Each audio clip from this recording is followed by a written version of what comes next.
Hi everybody, in this video I'm going to show you how to fix your Apple Pay decline. So when you're getting the Apple Pay decline message, all you have to do is go to your settings because this can be one of your cause of the problems.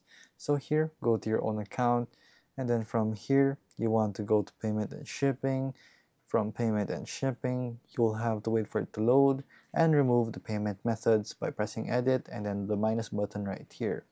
So once you have done that, you'll want to go and add another payment method, and then right here you will select if it's a credit or debit card or anything that's applicable in your country, because that might be the cause or the root cause of your Apple Pay decline. So you want to re-add it again and then make sure all details are correct and settle all dues and bills before you add it.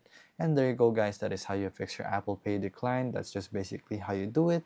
If this video was helpful, please hit the like button and don't forget to subscribe.